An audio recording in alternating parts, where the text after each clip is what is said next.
Good afternoon mga kainos, welcome back again sa ating YouTube channel, and for today's video, ngayong araw February 27, magre-release tayo ng brand new Expander GLS Automatic at ang color niya ay graphite gray. So nagmula pa sina Sir at si Ma'am ng Nueva Ecija at ngayong araw mga kainos, release natin today ng kanilang Expander, pero by Saturday nila pipick upin yung unit nila kasi meron silang event na aatinan kaya hindi nila totally makukuha yung unit ngayon. And Saturday, i-continue natin yung release natin para ma-pick up nila yung unit natin. So andito na tayo ngayon at nagsasala ng document si Sir Noel at si Ma'am Rosario. Ayan, at kasama yung kanilang apo dito sa dealership namin. Again, maraming salamat po kay Sir Noel at kay Ma'am Rosario na nanggaling pa ng Nueva Ecija para lang makapag-sign ng documents at para ma-process natin yung kanilang application. So maraming salamat mga ka-in-house, and huwag niyo kalimutan mag-subscribe sa YouTube channel natin. Saturday, papakita ko sa inyo yung mga previous natin, yung mga setup natin dito sa unit ni Sir Noel. God bless mga ka-in-house. Maraming salamat sa inyo. God bless po.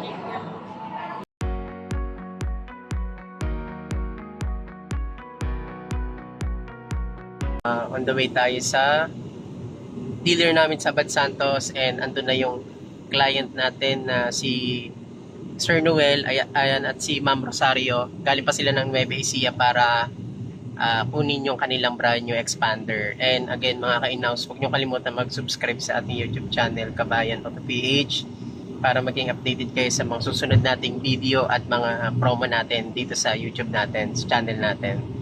Ayan. Mga kabayan, huwag nyong skip yung video natin kasi makikita nyo yung mga exclusive previous na ibinigay natin kay Sir Noel at kay Ma'am Rosario.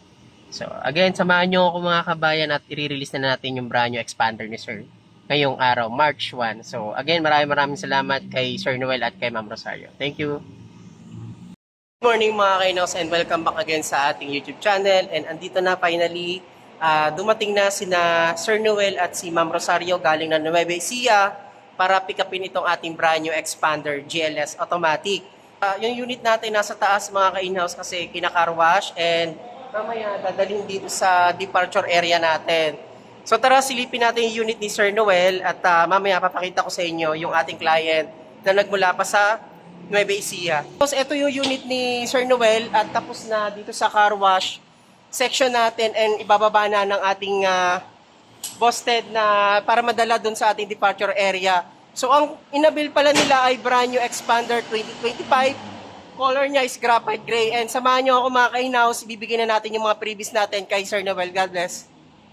Mga ka-in-house, nakita nyo naman yung unit natin at tapos na ibababa na dito sa departure area natin, at congratulations, congrats natin si Sir Noel. Ayan, so Sir Noel, maraming salamat po sa inyong pagpunta dito sa Bad Santos, Manila. Dinayo nyo pa po yung dealer namin kahit napakalayo. Sa mga ka-in-house, kuna lang natin ang komento si Sir Noel dun sa transaction natin, sa unit natin, sir.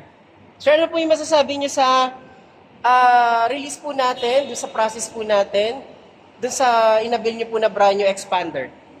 Dito na kayo magpunta sa Pick Abad Santos. Madali po ang processing, mababait po ang mga salesman representative natin tulad ni Ran. Kaya kung kayo po ay nais na kumuha, dito na po kayo pumunta at siguradong masisiyahan po kayo sa kanilang pag-accommodate sa inyo. Yeah. Thank you po, thank you sir, thank you. So ayan, napakabait po ni Sir Noel at ni Ma'am Rosario, at talagang kahit malayo sila, talagang pinilit nila na pumunta dito sa dealership namin. Next kayo rin po sa mga gusto mag-abil, comment lang po kayo sa comment section para ma-abil niyo po yung promo natin. And iisa-isay po natin yung mga previous na binigay natin kay Sir Noel. God bless po, bye-bye po. So ayan mga ka-in-house, start na natin yung ating demonstration kay Sir Noel para meron siyang idea, for briefing lang naman para kahit papano magamit ni Sir yung mga features na meron itong ating Expander. So Sir, ang una-una po, pag matik tayo, tapak po kayo sa brake. Yun po yung brake natin, and saka po natin ipe-press yung start stop engine. Isang press lang po, bawal po siyang i-diin po. Yun, pe-press po natin yung AC. So ayan po, naka AC na po tayo. Yan. So dito Sir Noel, unang-una po, yung features po ng ating Expander naka-telescopic adjustment po yung ating steering wheel. So, papaano po siya i-adjust? Andito po yung lock niya sa left side, sa ilalim. Ito po. Ayan. Ito po yung ating lock. Ayan. Yun po yung ating telescopic adjust. Pwede nyo po siyang ibaba. Pwede nyo rin naman po siyang itaas. And pwede nyo po siyang i-pull. Ayan. And pwede nyo po siyang i-push. So, kaya tinawag po siyang telescopic adjustment. So, depende po sa po pag may mga incoming calls. Ito po yung answering and ito na po yung drop call. Okay po. So, sa volume naman po, yan, sa volume naman po, ito po siya up and down. Yan. And dito naman sir, sa forward backward kapag po naka-ano po tayo, yung naka-FM tuner. Ayan po. So pwede po kayo humanap ng signal. Okay po. So optional sir, pwedeng dito sa monitor natin or pwede dito sa hands-free button natin sa steering wheel. And dito tayo sir lumipat sa right side. Sa right side naman sir, ito yung cruise control natin na 40 kph po siya. 40 km per hour at saka nyo po ipipress tong ating cruise control para mag-maintain po siya sa 40. Ayun po yung cruise control natin. So once na naka 40 po kayo, na-press nyo po yung cross, saka nyo po siya itatakil down set pababa. Pag ganun po. So nakaset na po yan, ibig sabihin nun sir, no need na po kayong umapak sa accelerator pedal and bibitawan nyo na po siya, nakafocus na po yung mata natin sa harap and yung kamay po natin is sa steering wheel na po. And kung gusto niyo pong mag-adjust ng ating speed, plus minus lang po. For long drive purposes lang po. Paano alisin? Pag tinanggal niya sir, yung cruise control, press nyo lang po yung cancel. Okay. And then, cancel and then yung cross control. Mawawala na po yon. Wiper, press nyo lang sir ng hold. Automatic sir, may kasama siyang wiper. Ayan. So, ayan po yung ating auto wiper with splash po ng ating water. With Android Auto and Apple CarPlay. So, ngayon sir, for the meantime po, ito lang po talaga yung makikita nyo. Yung ating FM, tsaka yung ating AM. So, para magkaroon po siya ng menu, sir, ng menu, katulad po nung ating mga, ngari, Spotify, YouTube, Waze po, tayo po ay pwede po tayo mag-download ng Android Auto and Apple CarPlay using cable po. So, kumbaga po, makukuha po siya ng source galing po dun sa cellphone nyo. Ito po sa ating slot ng ating USB. So, magagamit nyo po yung Android Auto and Apple CarPlay natin using USB po. So, magda-download lang po kayo ng Android Auto. Kung ating surrounding check para sa ating reverse camera po, ito po sa likod, kahit naka-stop po tayo, makikita po natin yung surrounding natin sa likod for safety. Ito yung ating hazard. Ayan. And sa selector po ng ating mga fan, ito po siya. Ayan. And sa ating thermostat naman po, ito po yung ating ito po yung pataas, ibig sabihin po, yun po yung iinit po siya sa temperature. Ipababa po, pinakamalamig po natin 18 degree. Okay po. So pag po kayo ay nakabilad sa arawan, yung inyong sasakyan at papasok po kayo ng unit nyo po, automatic po siya, pag na-press po natin ito, magkakaroon po siya ng max cool, combination po siya ng fan at saka po ng cool natin, thermostat. Ayan po. So ibig sabihin po, ang purpose po niyan, dahil matagal siya nakabilad sa arawan, pagka pinindot po natin yung max cool, mas mapapabilis niya pong mapalamig yung ating cabin. Okay po. And automatic naman po siyang bababa. So kung gusto niyo po naiinip po kayong hintayin siyang bumaba, kayo na lang po mag-adjust. Okay. Manually adjustment. Okay. Ito yung ating air vent. Kapag po ito ay walang ilaw, kukuha po siya ng hangin sa labas, papasok po sa loob. So dapat po always po ito naka-on. Pag in-off nyo naman sir ang system natin, ito lang po yung mawawala. Ayan po. Wala. Totally naka-off po siya. Ngayon, kung i-on nyo po siya, press nyo lang po yung AC. Okay. Ayan. Okay po. So ngayon sir, ito tanggalin natin. Ayan sir, for example po, traffic po siya naka-drive po kayo. Ngayon sir, ang counting po ng ating traffic ng mga 30 second po. Ngayon sir, syempre gusto nyo magpahinga kasi nakahapa kayo sa brake pedal. Gamitin po natin yung auto hold. Yan sir, ibig sabihin sir ng green na auto hold, naka-hold po yan. So, ibig sabihin sir, makakapag-relax tayo, hindi natin maiwasan po natin yung fatigue or pangangali. Ayan sir, hindi siya tatakbo.